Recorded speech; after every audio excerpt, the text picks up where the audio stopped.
Hello, my friends. I appreciate you tuning in. Thanks for coming along. Today is an exciting day for me.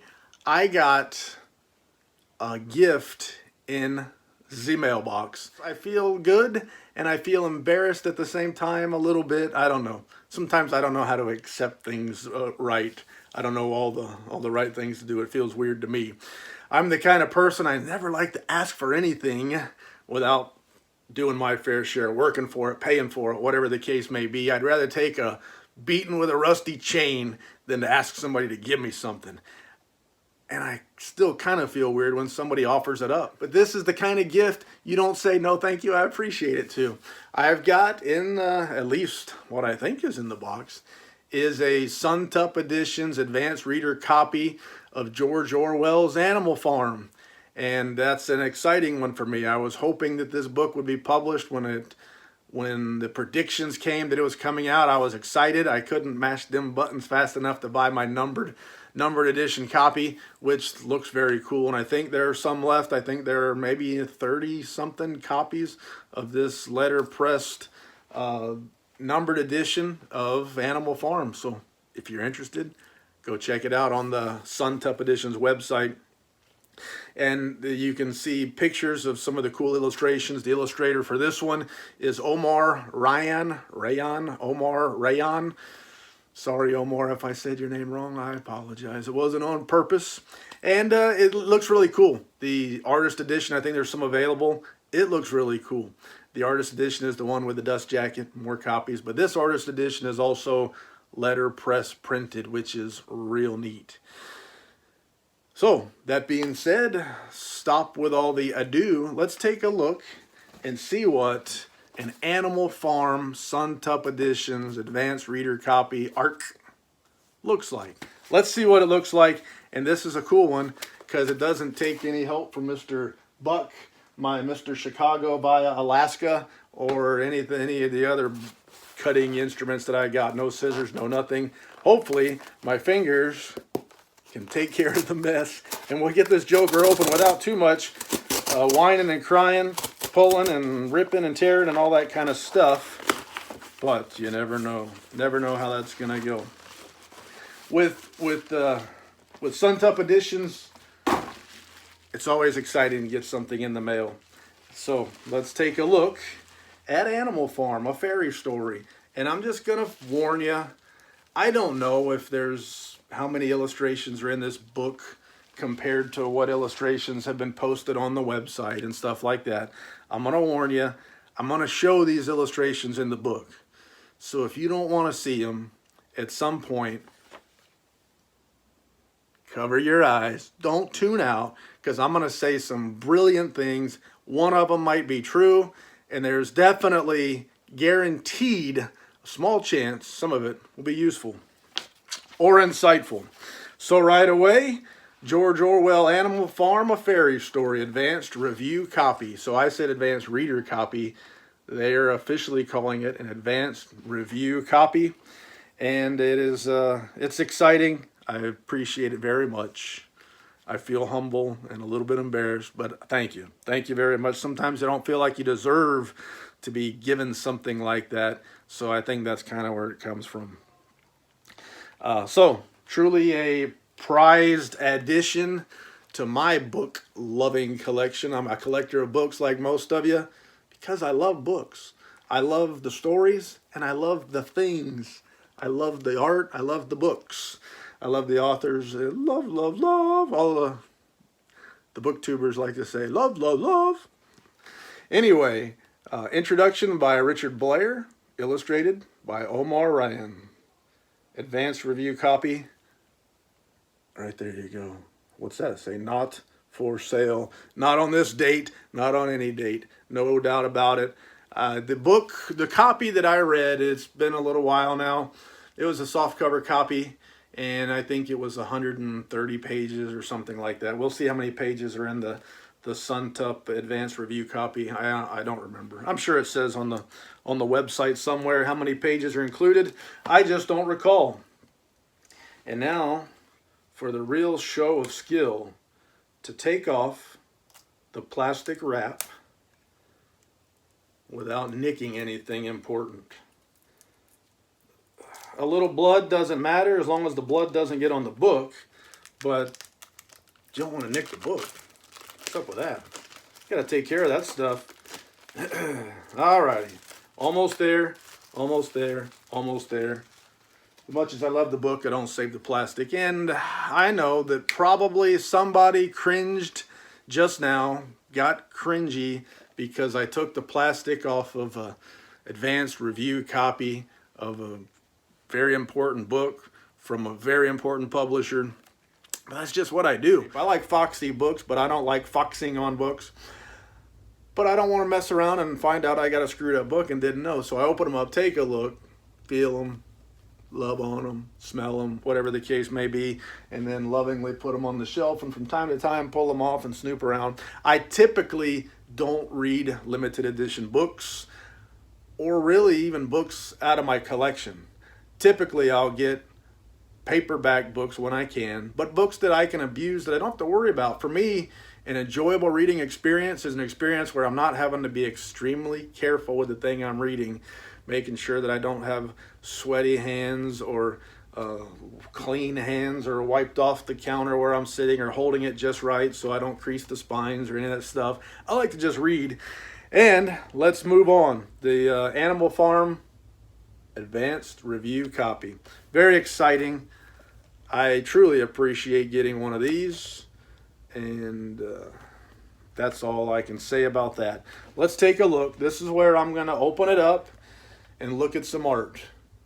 If you don't want to see the art, if you feel like it's a spoiler, cover your eyes. Cover your eyes, darling. I'm not going to say bad words, but I am going to show some cool pictures. What do you think about that? Boom, that's what they say. And this, the Suntup books, usually, I like the fact that it's easy to find the artwork, because you usually get full page art, colored illustrations, and on the page ends, you can see it's easy to flip to and go to. I had some trouble with a collector because the way that artwork was in the book, it didn't show up on the page ends. So great artwork, but I think I missed a couple on that review. I wanted to show them off, but I think I missed some. Just awesome. This stuff is just phenomenal. If you're looking at this artwork and you're not sure if you want to buy Animal Farm or not, I think some of these pictures might sell it. Just look at this artwork. And I don't remember them all. I haven't studied the pictures on the website. I venture to guess that some of these weren't listed there. And I hope you don't get too mad at me for showing them off here. And like I said, if you don't want to see, you know what to do. All grown up and you know what to do. But just phenomenal. I know an artist that I would put on my lists of awesome artists that I really dig. Omar Rayan. Rayan, you're one of them, Omar. Thank you. Thank you very much. Great work. What a great book. What a great story. If you're not familiar with Animal Farm, let's try not to spoil the story, but it's been around a long, long time.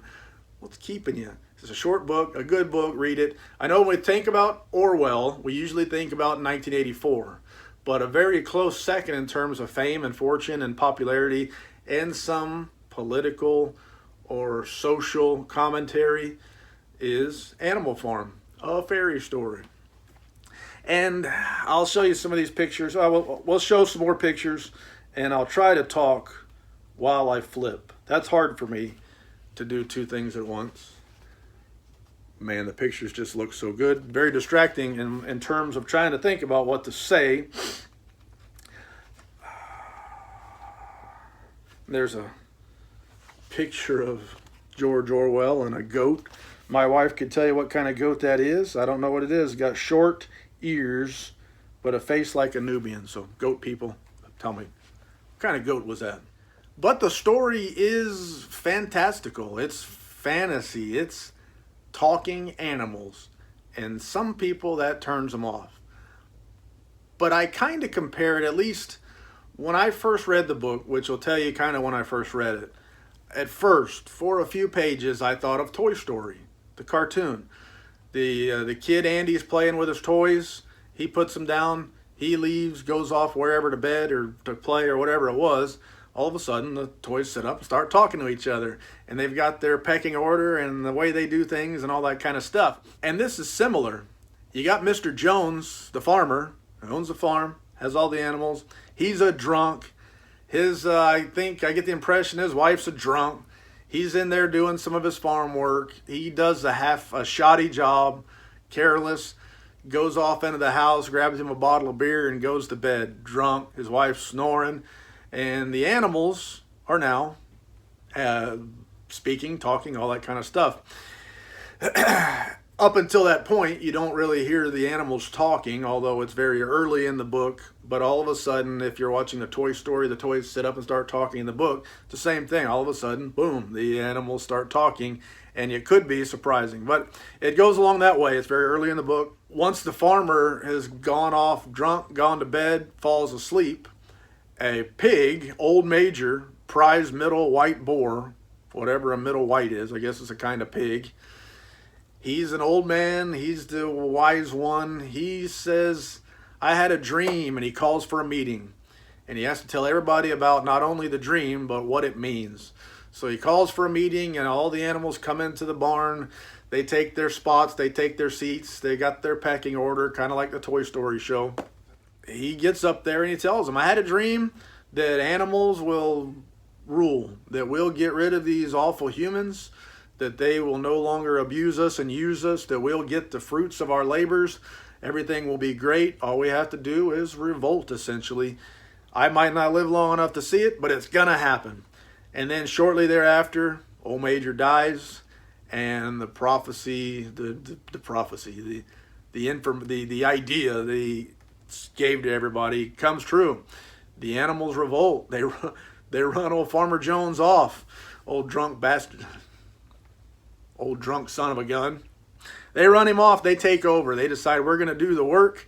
We're going to get the rewards. The animals in this book, not only can they talk, but they can do things that animals normally can't do.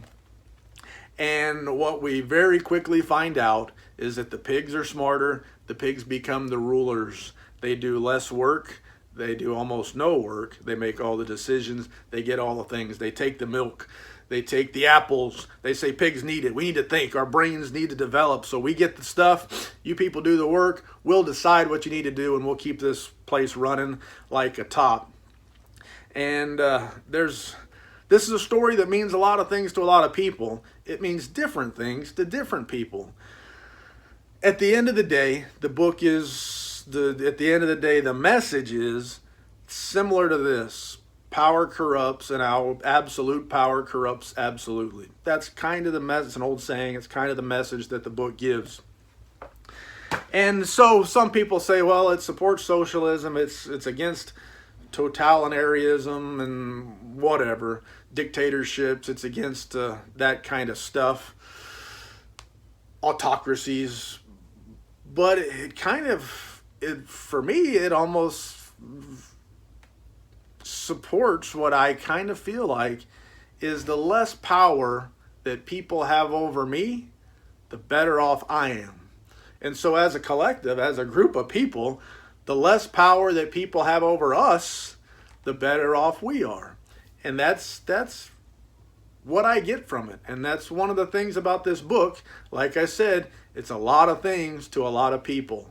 The way your brain works, the way your thinking and feeling works, kind of molds it into supporting you.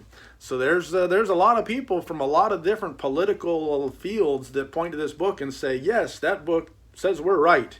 And then there's some that say, oh, that book's awful because it says that they're right. So it means a lot to a lot of people, but at the end of the day, it's a very good book, a very good story.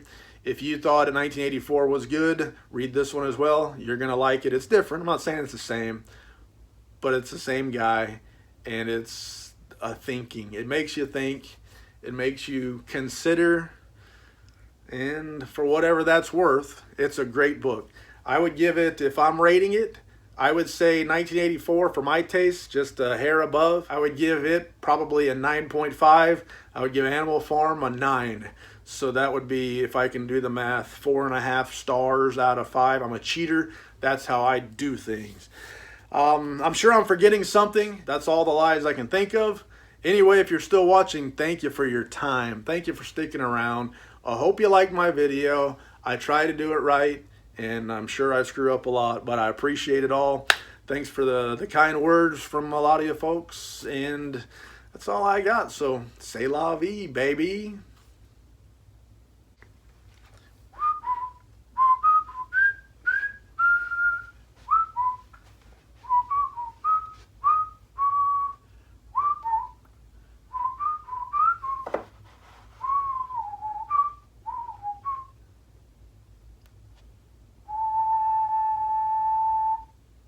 Hit a false note there. Stand up straight.